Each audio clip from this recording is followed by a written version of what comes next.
Hi, I'm Valerie Day, a singer, educator, and creative explorer. You might know me from my work with the Grammy-nominated band New Shoes. Welcome to Living a Vocal Life, where I interview singers who have succeeded in creating a life in music. You'll hear from vocalists of all genres in different stages of their careers, including singers who've been on the Billboard charts and those who are teaching the next generation. What do they have in common? They're all performers with amazing stories to tell and experiences to share. In our conversations, you'll learn what inspired them to become a singer, the kinds of challenges they've encountered, and how they've overcome them. I'll also share what I've learned on my own journey as a singer and educator, practical tools and insights that will help you to live your best, most authentic vocal life. My guest this month has been called a poet of the vocal cords and the Queen of Cabarets.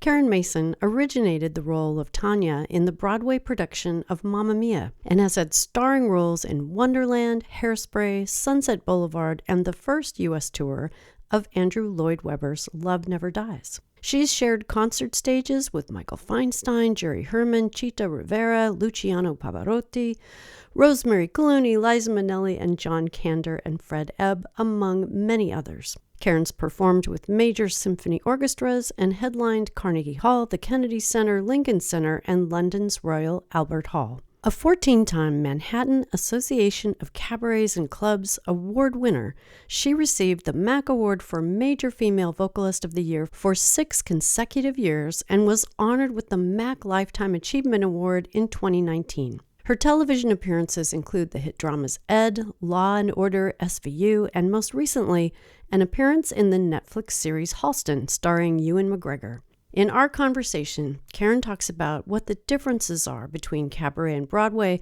and pushes back against those who claim that Broadway is the superior of the two. She also shares how she prepares for both types of performances and how she finds the story in a song. We discuss how to handle hecklers and how she works on patter, the talking that goes before and after songs. We talk about our crush on Ewan McGregor and what it was like to work with him on the series Halston, her new album of songs, Let the Music Play, and much, much more. Karen is an accomplished vocalist and actor, but she's also a delightful person. She's smart, thoughtful, kind, and laughs really easily. She's the kind of person you'd love to have for a friend. I'm grateful for the time she shared with me, and now, you. Don't tell me not to live, just sit and putter. Life's candy and the sun's a ball of butter. Don't bring around a cloud to rain on my parade. Don't tell me not to fly, I've simply got to. If someone takes a spill, it's me and not you. Who told you you're allowed to rain on my parade? I'll march my band out, I'll beat my drum, and if I'm fanned out, your turn at bat, sir. At least I didn't fake it, hat, sir. I guess I didn't make it. Get ready for me, love, 'cause I'm a comer. I simply gotta march, my heart's a drummer. Nobody, no, nobody is gonna rain on my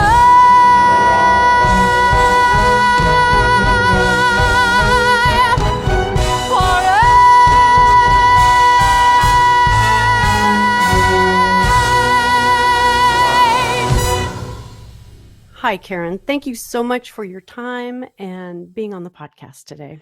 Oh, Valerie, it's my pleasure. You know, singers always love to talk about the process of singing and, and what they've done and how they keep themselves together. And you learn so much. I feel even at my age, there's so much more I still have to learn. I love that. I'm a lifetime learner as well. And I just love talking to singers because there's different perceptions that people have about this thing that we do. And I just love hearing people's stories about that. So anyway, we're going to start at the very beginning with your first memory of singing. Do you remember how old you were and where you were? Well, I remember we always had music around the house. My mother was a pianist and she loved music so much. And my mother always would have musicals or Beethoven or Frank Sinatra playing. She would wake up and music was on. And my older sister and I would do these shows. And my first memory of singing is doing a little show that Kathy had put together. That's my sister. And we called them 4th of July specials. I love that. As you can imagine how great they were. And so we did these little shows, and Kathy is 4 years older, and she was the bossy older sister, so she got to write the script and be the star and direct it and produce it and do everything. And one year I was very, very, very lucky, and I must have been maybe I don't think more than 6, 7, maybe not even that old. And I got to sing, Gigi, am I a fool without a mind, or am I really just too blind to realize? And that was my big solo while twirling an umbrella and walking across the stage. So that's really the first time I remember singing in public. So there must have been singing before that we just did, in the back of the car, singing for my parents. And, that's a way to keep us occupied, was to keep us singing. Well, that's fun. We grew up singing in the car too. It's a great, of course. It's a great way to hone your harmony craft. That's right. Especially if you're not the oldest. I'm the oldest, so I sang the melody. But my sister, she's so good at singing harmonies because she was the third child. So all the other parts were taken. She had to come up with some interesting ways of making her voice known. That's right. Yeah, being part of it. Yeah. So how does a Catholic girl from the Midwest end up singing on Broadway? She moved here. Yeah, growing up Catholic, my 12 years of Catholic education.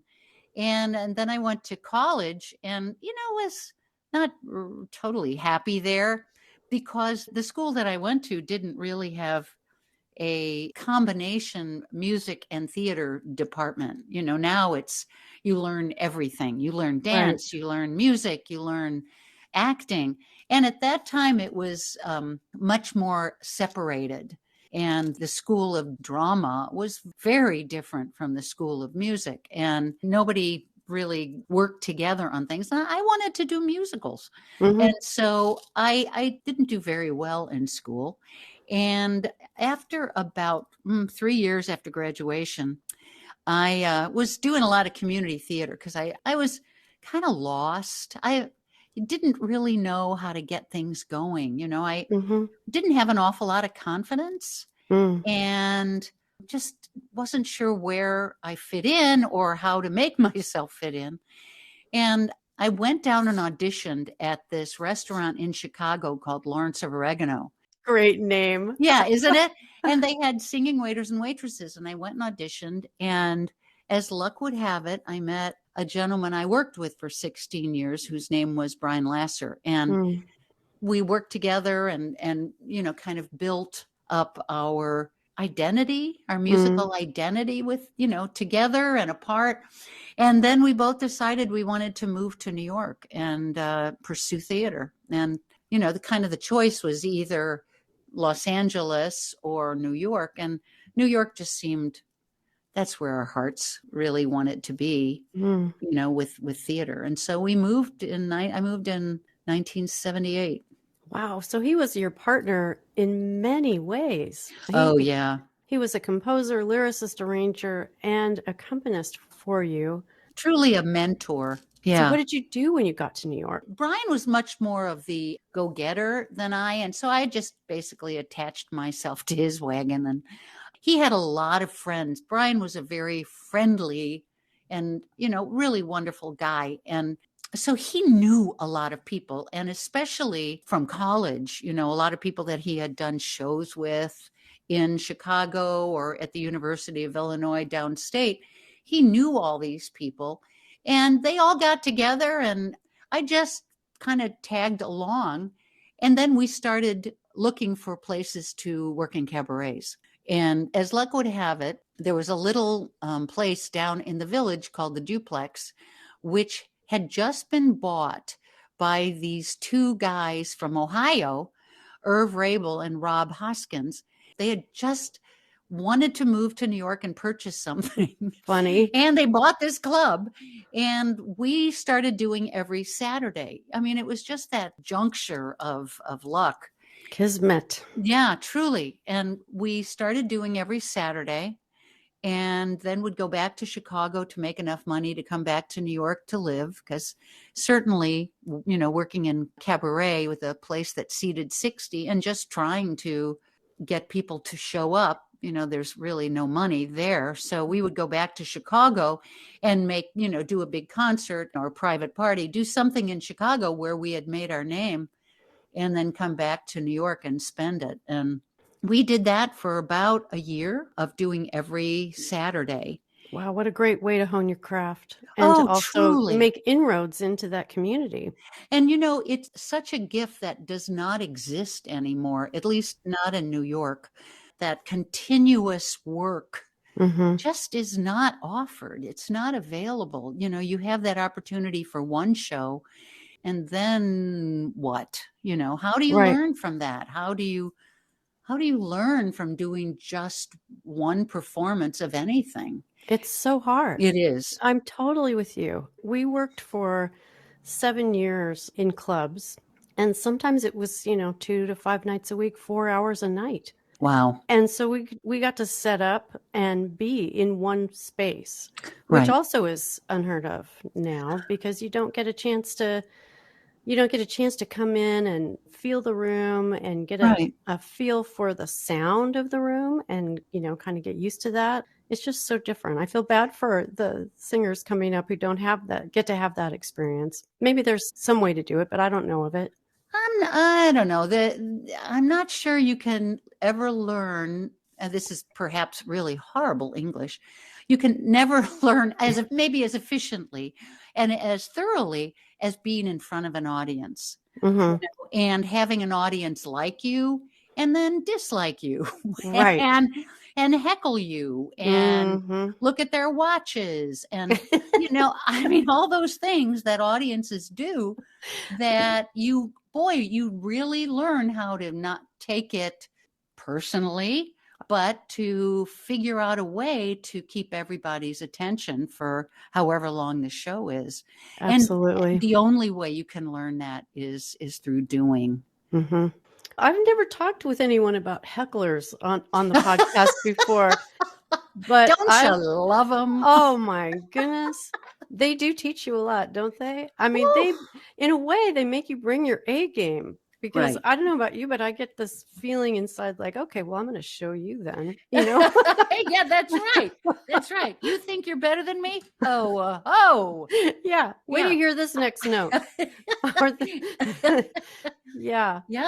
They're fascinating. And I think most hecklers, I would venture to say that most hecklers really feel like they're just kind of helping. That's a great way to look at it, actually. But why do you say that? Certainly, there's those people who just want to hear themselves and they think they're funnier and better than you. There are those. But I think a lot of times people feel like they like you and they want to help you in some way, either by showing you how involved they are in your show and screaming out some random thing, or, I try to think of it not as, oh, good Lord, they're coming for me, as, okay, we're in this together and you're not going anywhere and I'm not going anywhere. So let's see if we can work this out. I love that. Yeah, it becomes a little bit more of a negotiation. Let me just also say that does not always work. Right. But, if you approach it from that way, it makes it not quite so adversarial. Right. Because it is a conversation. You have a relationship with this audience. And maybe there's one heckler, but maybe there's, a few other people who are feeling the same way and just too scared to show it. Makes you change tack somehow. There's a guy named Tom Robbins who teaches stagecraft. And I loved it when he said, really, it's like 80% of the audience will always be with you. They're rooting for you. They want you to succeed. Then there's, that 1% that no matter what you do, they're going to be pissed off. They're not going to like anything that you do. And you can't even think about trying to please them. Right. And then there's a few other people who maybe just it's like you're dating. And you're on a first date and they're not sure yet. And so, you're not married like you are to the rest of the audience. And so you have to let them in. You have to let them know who you are. And I just love that, because there are some audiences where you walk on stage, they know who you are. It's like you've been going out together forever. And then there's other audiences where they don't know who you are and you've got to get to know them and they've got to get to know you. It's interesting.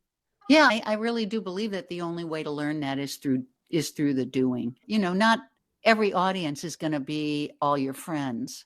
No. And the only way you learn how to handle people is by being among people. Yeah, I agree. So you've had such a wide-ranging music career, from your roles on Broadway to cabaret and now film and television. And I have so many questions to ask you about how you prepare and think about these different types of performances. But first, I'd like to kind of clear something up. I know, here's my hardball Terry Gross question. When I was researching your interview, I came across an online discussion about cabaret versus musical theater. And some say that those who can't sing on Broadway end up doing cabaret, and cabaret is a lesser art form.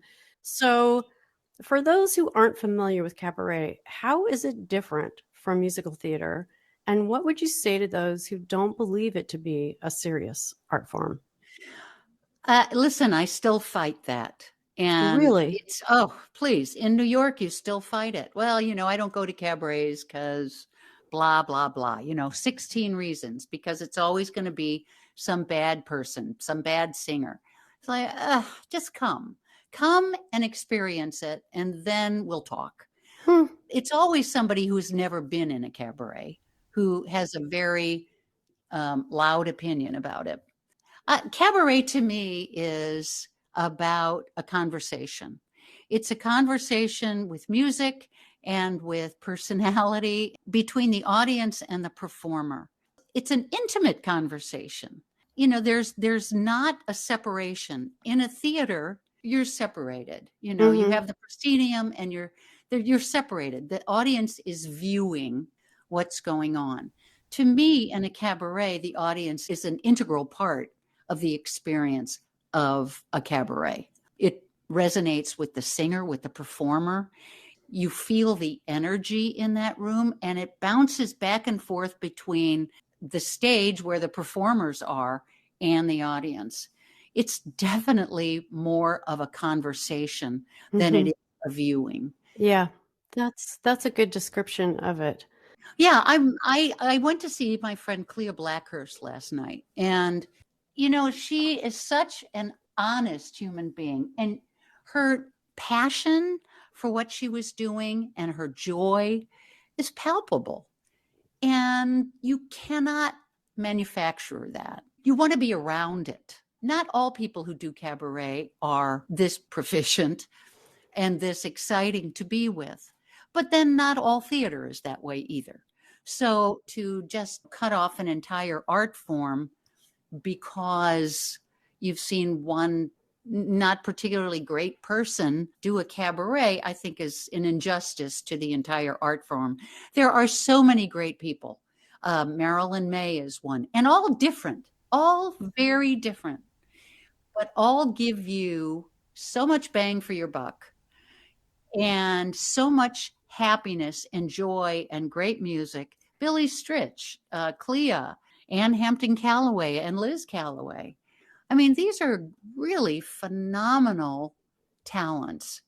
But listen, cabaret, I hesitate to say, and kind of also do hate to say that there are a lot of mediocre people doing cabarets.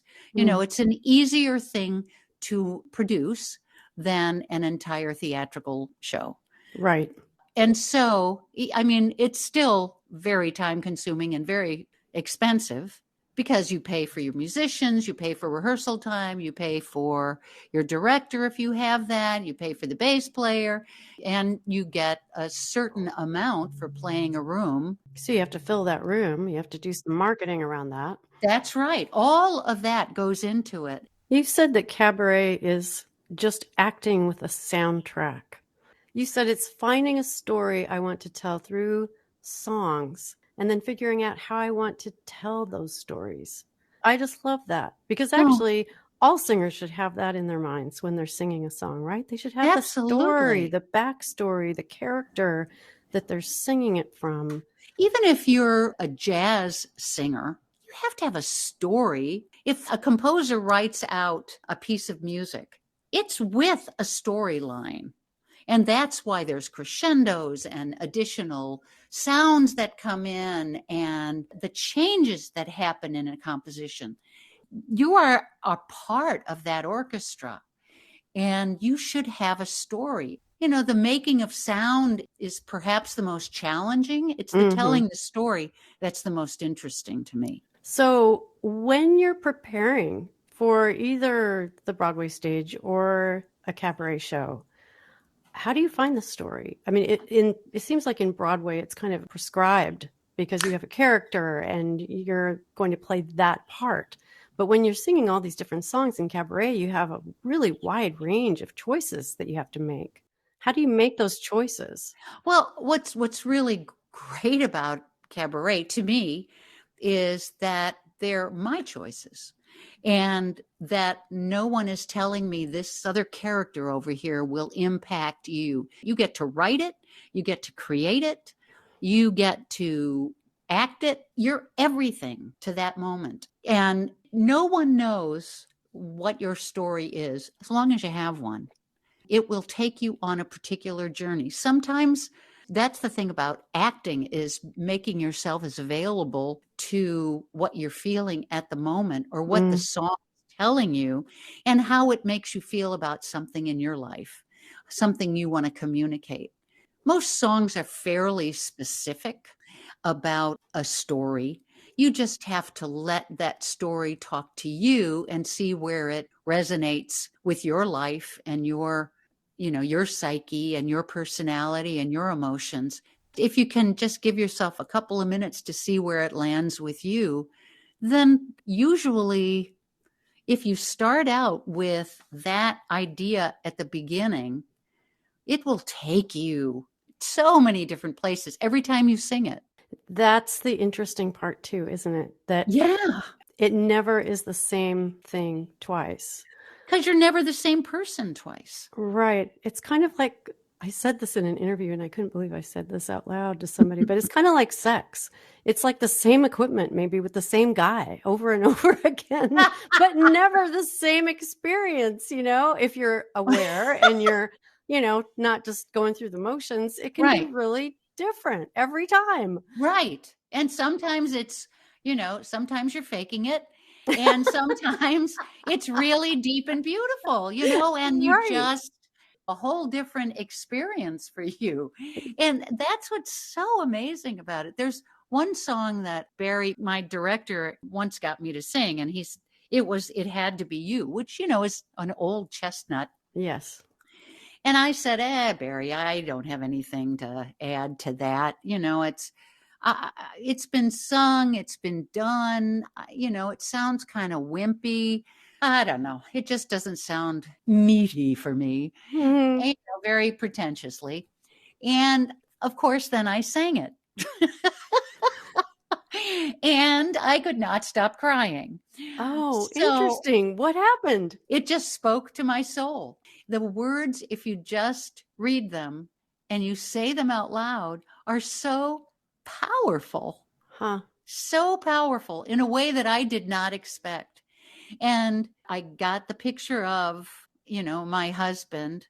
And listen, sometimes he does things that, I could just kill him. Yeah. And sometimes he's the sweetest thing on earth. And usually if I can muster up a picture of him, in my head at the beginning of the song, depending upon whether he's made me angry or the complicated relationship that all married couples have, or any couples have, that friends have. It's all there, and it colors how you say it had to be you. Yeah. It had to be you. It had to be you. I wandered around and finally found the somebody who could make me be true. I mean, that's pretty fabulous. Yeah. And yet, if I'm angry with him, it's like, yeah, it had to be you. Yeah, right. It's like, why? Yoy. But you finally, at the end of it, it's like you've made up with each other. Yeah. And there's such a loving ending to it. It's, it's a remarkable, transformation's not the word, but journey. It's a remarkable journey when you let yourself go there. There's so many things I want to say about what you just said. The first thing is, I love it that you talked about reading the lyric out loud. I have my students do that sometimes. Just if they're not connecting with a song, just read the lyrics out loud like it's poetry, like with as much emotion as you can possibly put into it. And sometimes I think a song comes alive that way because we're not trying to sing, Right.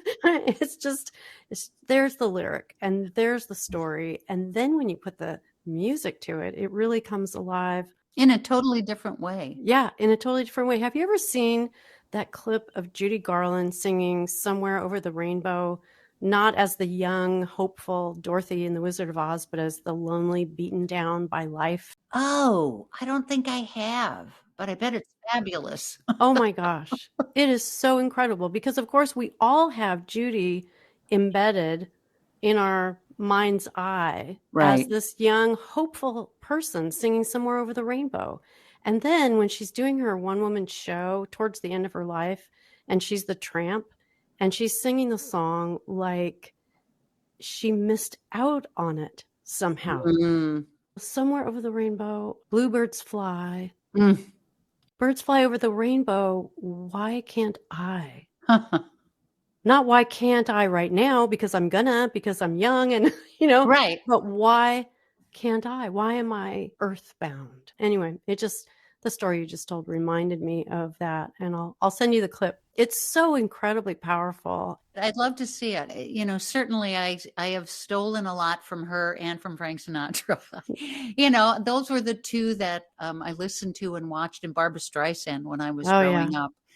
But I think certainly Garland, she was the master at letting whatever emotion she was feeling at the time kind of be part of her storytelling without you knowing anything about what's going on. No. But somehow you feel like you do. Isn't that magical? It is magical. Her vulnerability, I think, is what makes anyone who listens to her and especially watches her really connect with the song that she's singing. And she's not faking it. No. She's all out there. It's really extraordinary. It's an interesting thing about what you said about your students. You sometimes say, read the lyric. It's funny how people, when they hear a song and they're mimicking someone's performance of it, which we all do, by the way. We have to. Yeah, that's how you learn. Mm-hmm. But how they don't know what the song is really about until they read the lyric and go, oh, I never knew that. Yeah. I'm so glad you do that because I think it's so powerful. And then to have them do the lyric as a monologue is also a good thing to do. And it's hard to do because the cadence of a lyric is very different from a monologue, but to have it make sense the way a monologue would is really an interesting lesson. It helps. And another thing that I found also helps is to write it out as a movie treatment so that you're actually creating scenes in your mind. Like you were talking about your husband, Paul, and how sometimes, you're picturing him and the love you have for him. And other times you're pissed off.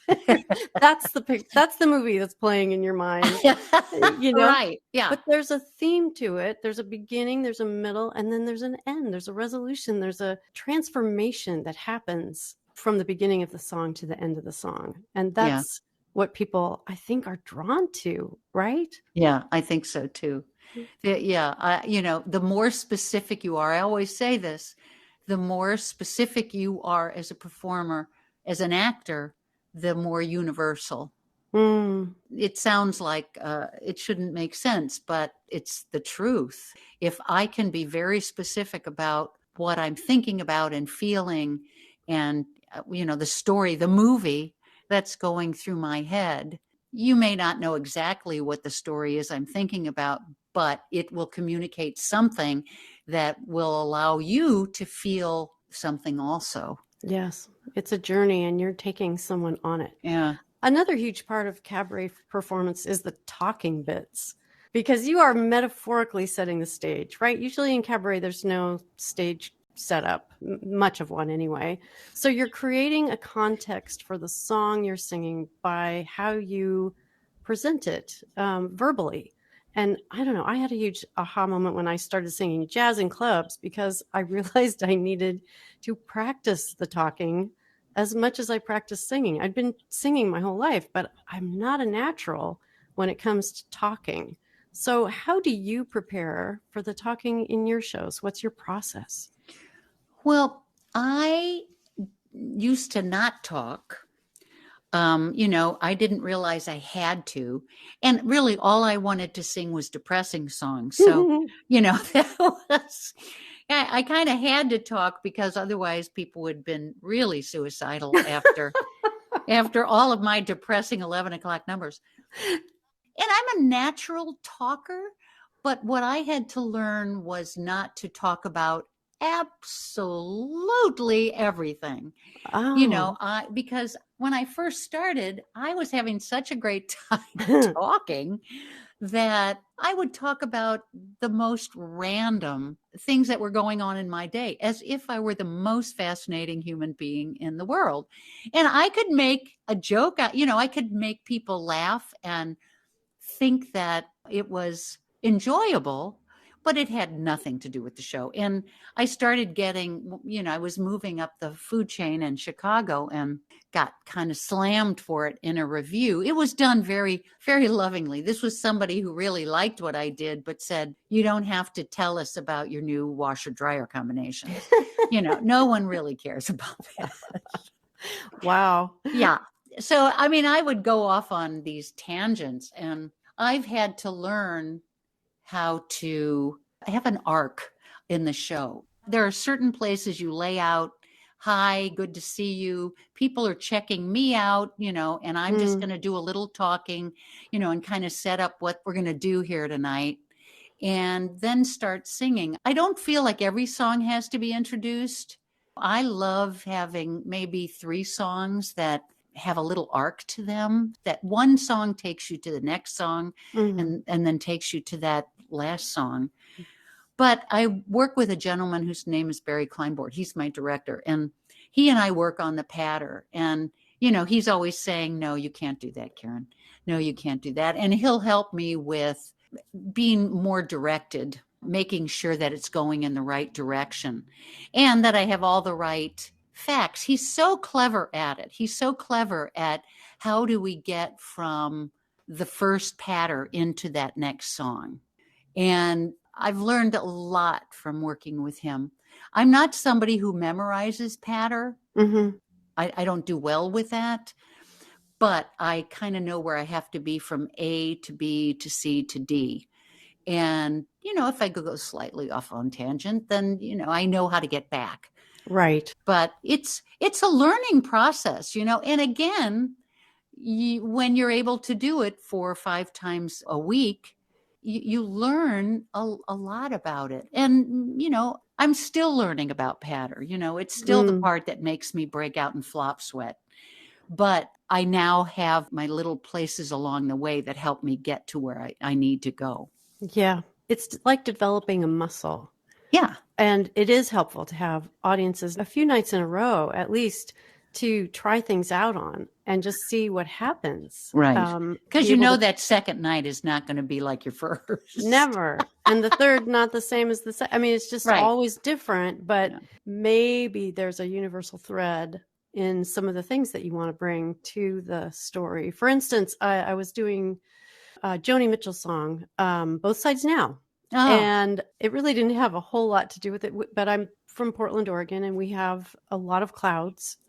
And so I went into a whole thing about the different kinds of clouds that we have at different times of the year and how it can make you think about life. And I mean, I had this beginning and middle and end, which is one of the things my husband taught me because he's also kind of an editor at heart. And they're handy. Yeah, right. Good to have in your household. Yeah. Yeah, he just said, it doesn't matter what you do, you can wander around a little bit in the middle, but make sure you have a good, strong ending to get into the song. And that really was fun. I don't memorize necessarily what I'm going to say, but I can have at least, the outline. I write it out, and then I just put a few words on my music stand so that I can see, oh, yeah, I'm going to talk about clouds, or whatever. Yeah, once it works, you kind of go, okay, I know the jokes, I know the things that land, and I can work around all of that. I can enhance it or not at will. And I think it's really fascinating how people write patter. A lot of it is not really great. They think they have to introduce with the songwriter and don't tell me what the song's about, do the song. Yeah.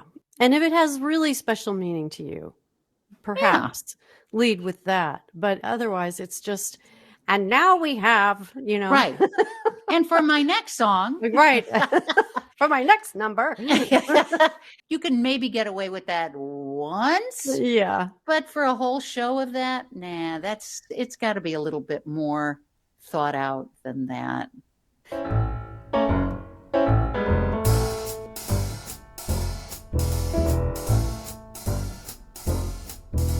Stepping out with my baby, can't go wrong 'cause I'm in right.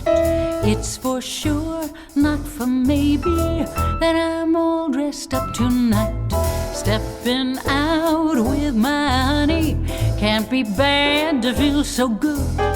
Never felt quite so sunny, and I keep on knocking wood. They'll be smooth sailing 'cause I'm trimming my sails with a bright shine on my shoes and on my nails. I'm stepping out with my baby, can't be wrong to feel so right. Ask me when will the day be, the big day may be tonight. I'll see my love tonight. So let's switch from cabaret to Broadway. Singing in a Broadway production seems like it would require a lot of physical and vocal stamina. How do you prepare for that? Oh, well, you rehearse for 6 weeks and then, so you're kind of building up as you go along. And before rehearsal, you're learning the music, right? So you're singing every day for weeks before that, yes? No. Usually during rehearsal, that's when you learn it for a Broadway show. Yeah, you don't, unless it's a role that requires that or you want to do that. But for the most part, people learn it all in those 6 weeks. Wow. Yeah, I know. And that's including the tech. So you're really learning it maybe 4.5 weeks. So you're building up that way because you're rehearsing 8 hours a day or 6 hours a day. So you're kind of building up your chops by doing that. I have to say that then you get into doing 8 shows a week.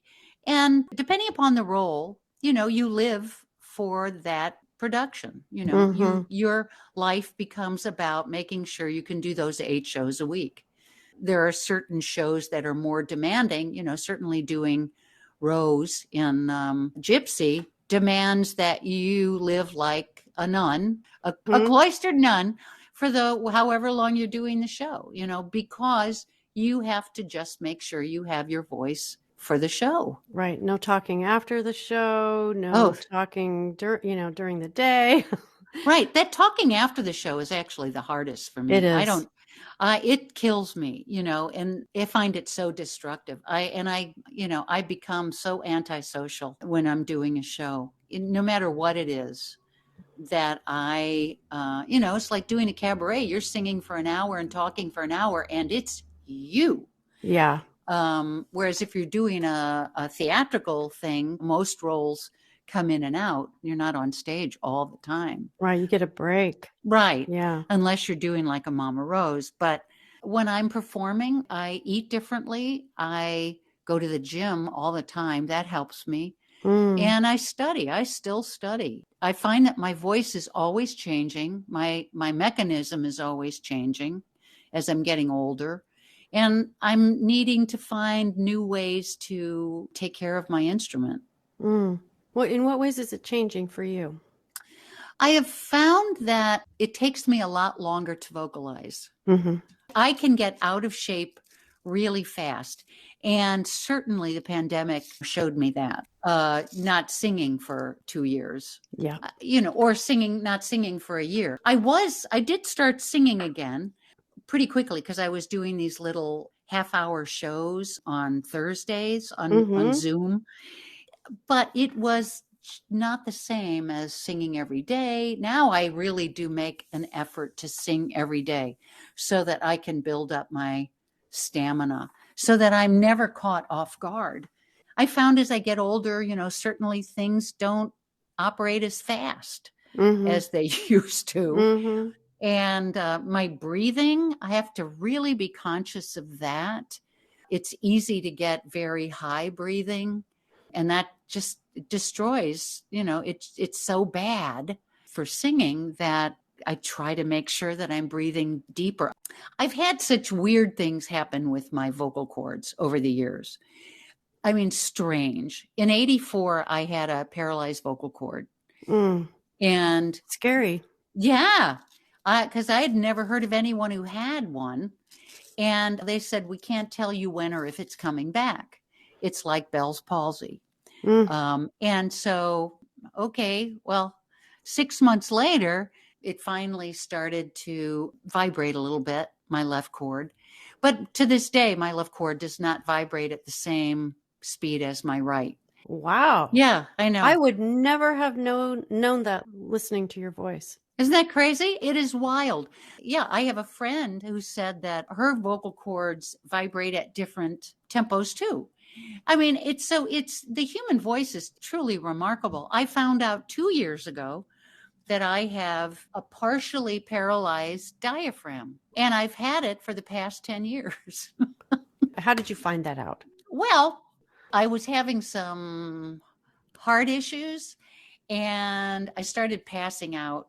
And the passing out, they sent me in for a CAT scan, and that's when they saw that my left diaphragm does not go down. It stays pretty high. So that makes it really hard to get air because your diaphragm has to actually go down in order to suck air into your lungs. And it does that automatically when we breathe. But when you're singing, you have to expand and lift really quickly in order to get that air in and have enough to sing a whole phrase. Yeah. And I mean, I said, this cannot be. I'm not only a singer, I'm a belter. So I'm loud. And they said, look at the CAT scan. And I had an x-ray done like 10 years earlier, and nobody noticed it then, but it was the same exact thing. The left does not descend the same way as the right. Do they know why? Well, the hypothesis is that perhaps when I had the paralyzed vocal cord, that it also, because the phrenic nerve, it's on the same side. Oh, so, interesting. Perhaps it partially paralyzed my diaphragm, or I was born with it. Who knows? Because we only look at it when something's wrong. Right. Nobody took you out as a baby and said, oh, she's going to be a singer. Let's give her a CAT scan now. That's right. Check out that diaphragm. Let's make sure everything's working. Yeah. So, I do think that the passing out kind of screwed up my breathing for a little bit, but I'm getting it back. And feeling, more and more in control of things, which is a great feeling, Valerie.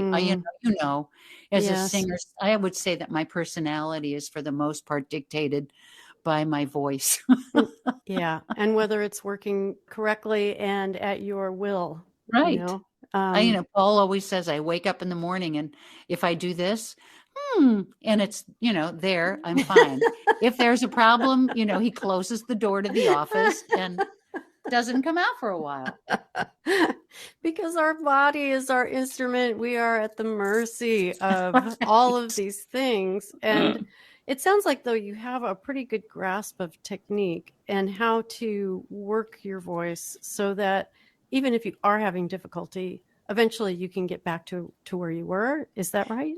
Well, yes. And I also have great people around me who, I think a director, a teacher, those are all great people. You always need that outside eye, I think. And ear. Yeah. Yes, absolutely. And, I've studied with a lot of great people, and I continue to have that extra help. It makes you not feel so alone and desperate.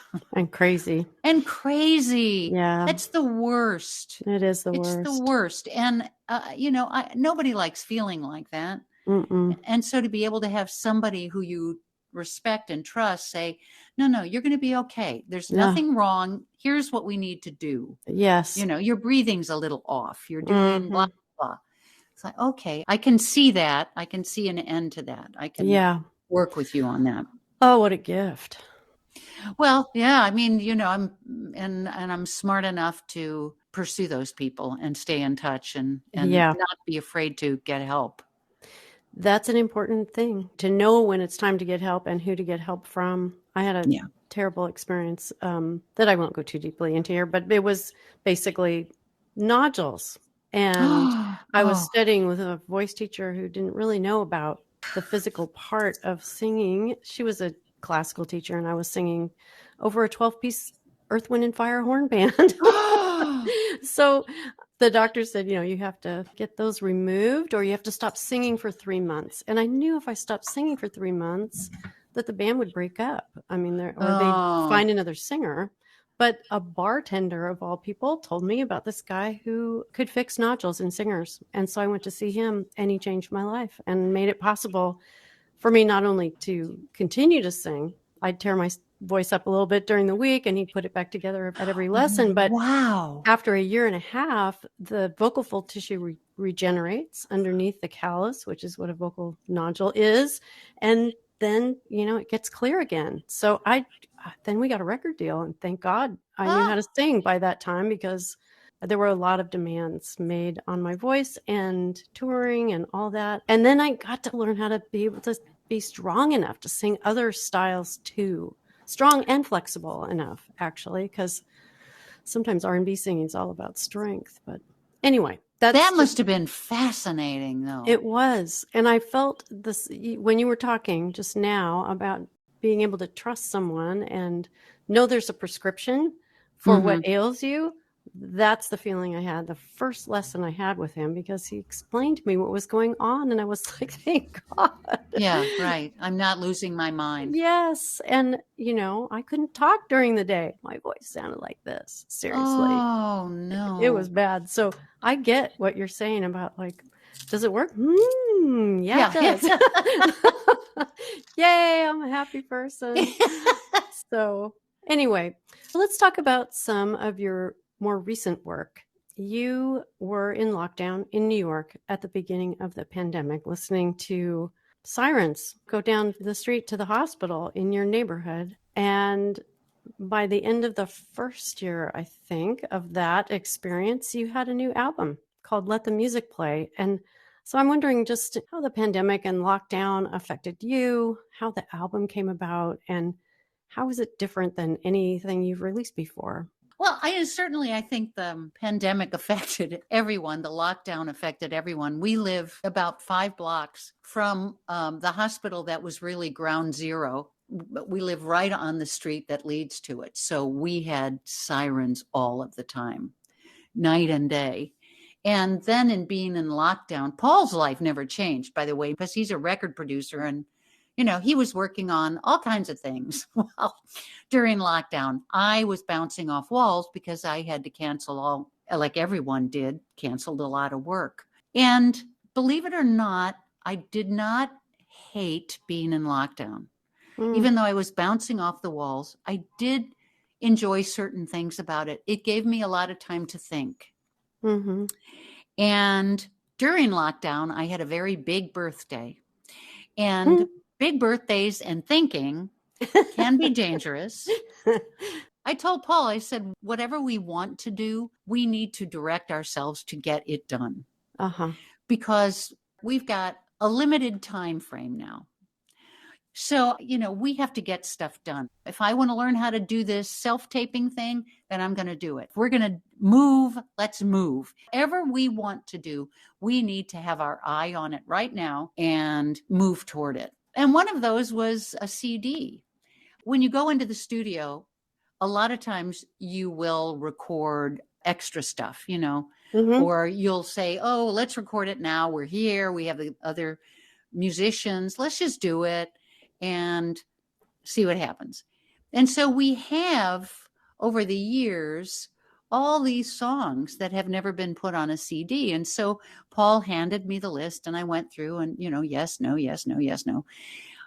And it was quite a potpourri of songs, little all over the place. It had everything from, Don't Rain on My Parade to an original song Paul wrote called Jerusalem. And a song from Wicked and an original song by my friend David Friedman. It was just kind of very disparate. There was no theme. Paul played for me this new song that he had just written with our friend David Friedman. The title of the song was Let the Music Play. Paul had that hook in his head that he felt, what we're just waiting for through this COVID is for that moment when things are going to open back up, and please let us be musicians. Let us be musical again. And he played the song for me, and suddenly the entire CD was like click, click, click, click, click, click, click. Everything fell into place. And I thought that song says for me exactly how I'm feeling. We've been living life apart. We've felt hopeless and depressed with a song deep in our heart that had no place to be expressed.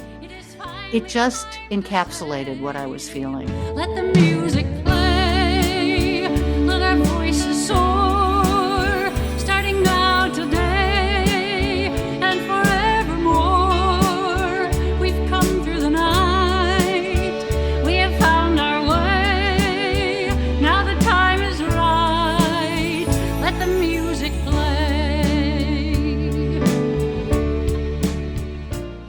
And so we made that the title track of the CD. And I mean, it is crazy and wonderful that we had the time during the pandemic, the lockdown, to work together and get this done.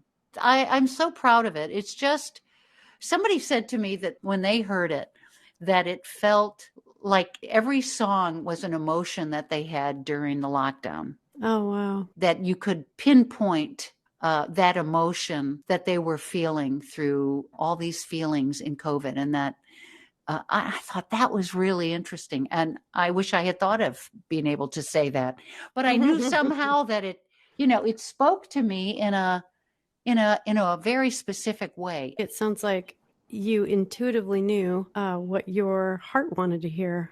Well, I like that even better. You can use that in your next marketing campaign. I think I will. Oh, this has been such an up and down ride. I guess it sort of brings to the fore everything in life that is always fragile. We can just go along and think it's not, but it actually is. And this just really brings it all home. And maybe that's not a bad thing. Maybe it was good for us to, I know personally, it was very good for me to understand that, because you get going so fast and moving toward a goal, whatever that is, especially in New York. It's a very ambitious town and you're always driven, it's all about achieving. And to have that 2 years or a year and a half where you couldn't, where you just had to stop. Yeah. And it allowed me to get in touch with my friends more. As a singer, I don't like being on the phone that much because I'm a loud person. So I talk even louder on the phone and I laugh, and and, and then beat myself up about that. Right. So this allowed me that luxury of talking to my family and my friends and reconnecting with people in a very powerful way. I heard you say that you felt changed by the pandemic. In what ways do you think it will affect your choices as an artist moving forward?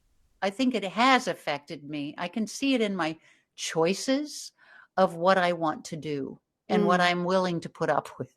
I used to, say yes to everything. And many times, not all the time, but, sometimes regret, not really enjoy it, work with the wrong people, work with people who are contentious. I don't want to do that anymore. I want to enjoy what I have. What we do takes a lot of time and energy and devotion and passion and love and concentration. And you give up an awful lot for it, for the ability to share that gift. And if that's going to be the case, then I want to make sure it's something I'm going to truly enjoy. And which is why it's been fun to be doing more auditioning for television and voiceovers. And I feel a little bit more fearless. Isn't that crazy? That's great. It is. Are you kidding? That's fantastic. Now, I'm not sure whether it's turning 70 or whether it's the pandemic, but I'll take it. Doesn't matter why. I feel a little bit more fearless. And when somebody says, you want to try this? It's like, yeah, sure, fine. I'll give it a shot. Why not? Right? Why not? Well, speaking of television and film, my dear, I saw you in the Netflix series Halston. It was so magnificent. Your scene is fantastic. Thank you. I love doing that. And I'm envious because I'm a huge Ewan McGregor fan. He's so fantastic in everything he does. He can sing, act, and from what I've read, he's also a very generous actor on set. What was it like to work with him? Well, I would sum up Ewan McGregor in one word. He's dreamy. He was so lovely. And I was the newbie. I was the one. They had all worked together for a while already. And then I come in on it.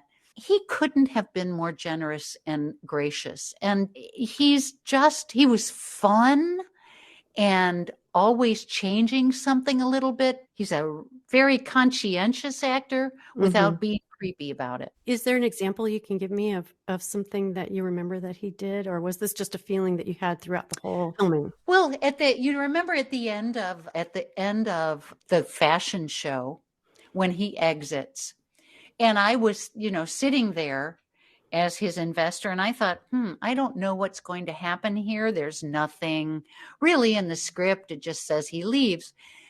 And they did it maybe 4 or 5 times. And on one of them, he grabbed my hand. It was just, including me in it, including his investor. I mean, it's a wise acting choice, but it was great. It was just so generous. And I have to say, I was like a 16-year-old girl with my hands under my chin, just kind of staring dreamily at him. He was so cute. He's such a doll, such a sweet guy. I just love him. I do too. Moulin Rouge. Oh, I know. I had to go back and watch it. He's sexy as can be. He is, and he sings really well too. Yeah. It's amazing. It's amazing. I snuck him one of my CDs. I don't know if he actually got it or listened to it or tossed it. But why not? Why not? Exactly. Yeah. I had nothing to lose. The only regrets that I have are when I didn't do the thing that I thought of because I was shy. I was standing next to Bonnie Raitt in a parking lot after some music industry event, and I didn't want to bug her. I didn't want to go up and be like the fan that says, oh my God, you changed my life, and I listen to every record you have. Why not? Why not? So, why not? That's my new motto too. Well, and ergo the fearlessness, Yes. Because that kind of stuff has kept me also from talking to certain people or doing what I would consider aggressive, but everybody else would say, oh, no, that's a very lovely thing to do. Or it's, of course, just a business thing to do. Maybe that's that Catholic Midwest upbringing again. Perhaps. She rears her ugly head every once in a while. Bonnie Raitt. Well, I can see why you love Bonnie Raitt. I love Bonnie Raitt. She's amazing.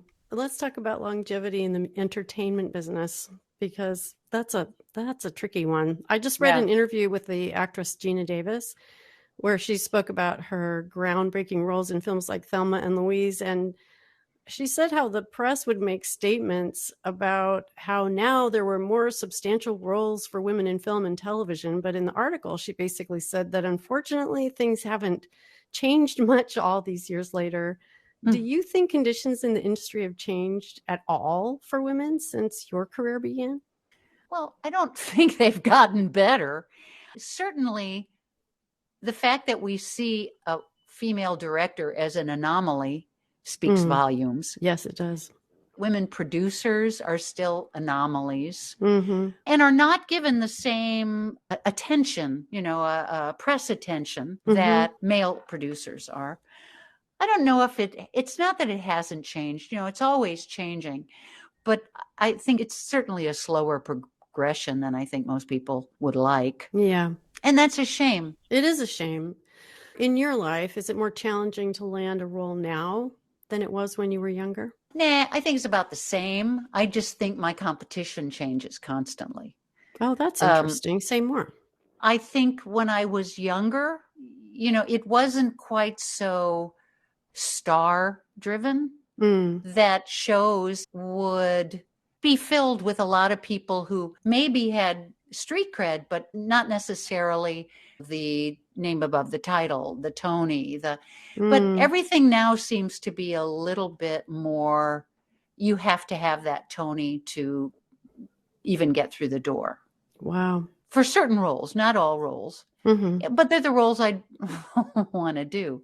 It is what it is. It's fine. I'm getting really good at auditioning. And, when it's right, I will get it. When that role is right for me, I will get it.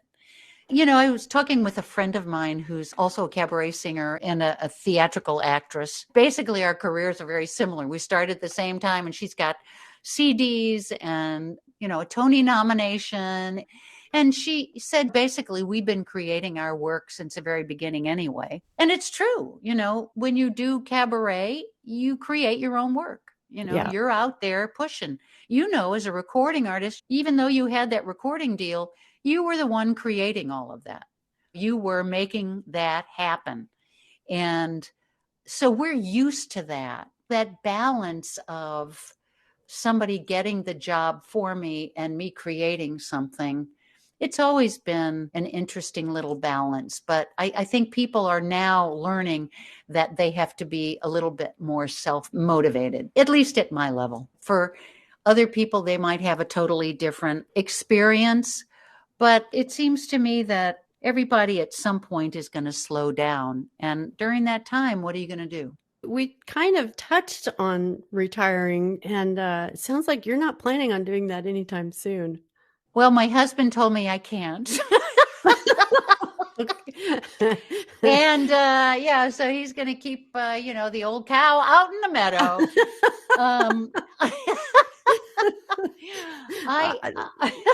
I enjoy what I do. So until I stop enjoying it. But there is a part of me that I was ready to move at the beginning of the pandemic. I was like, let's get out of here. What are we doing here? New York is for striving. New York is for ambition. And I don't have that kind of ambition anymore. I want to sing pretty tunes and work with people that I love and have a great time and wear a pretty dress every now and then. And, beyond that, to me, it's more about the process than it is about the end result. And I think New York is very much a town of end result. Very well said. Thanks. Well, if you could go back in time and have a conversation with a younger version of yourself, how old would you be and what would you say to her about the life she's about to lead? I know what I would say. To which age is more interesting? Probably the 17-year-old Karen, who hasn't graduated yet from high school, but is trying to see herself in the future. And I think what I'd say is be fearless. Don't be afraid of what you perceive other people see about you. as a young person and throughout most of my life, it's always, how does the other person see me? How are they going to see me? Are they going to see me as too fat, too thin, too, blah, blah, blah, blah, blah. And I think I would just say, be fearless. Believe in yourself and be fearless. Not hurt anyone, but be fearless for yourself. Nice. And if there's one piece of advice you'd give to singers who'd like to make a life out of singing, would that be the same piece of advice, do you think? Or is there something else you'd like to share? Be fearless, but always be willing to learn. Always keep your eyes open and keep learning. There are so many people to learn from and so many things to learn about yourself as an artist, as an instrument. And, it's not going to be what you expected. So try not to expect too much. Just be in the moment. Oh, I love that. It never is what you expect, right? Ever. Never. And so you can plan, but then let go. Right. And just do it. Just do it. Be fearless. Yeah. Right. Because you can't control any of that. No, you can only be prepared. And even then you can over prepare. Right. You can only be prepared to a certain extent. And then you just have to ride the wave. Right. Ride the wave. I love that. If there is one. Right. Sometimes you can paddle out there and wait for a long time before that wave comes into shore.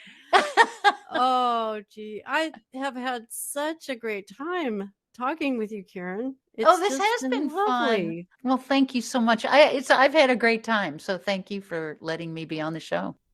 Thank you for listening to this episode of Living a Vocal Life. If you enjoy these conversations and want to support the podcast, now you can. Whether you're listening on your favorite podcast app or my website, you can buy me a virtual cup of coffee. For the price of a steaming cup of Java, your contribution will help pay for the apps I use to record and edit the podcast and the 40+ hours it takes to create each episode. Thank you in advance for your support. For complete show notes and a transcription of this episode, you can head to my website, ValerieDaySings.com. In addition, you'll find videos of my guests performing and links to all their socials and website. If you're a singer, there's even more to explore.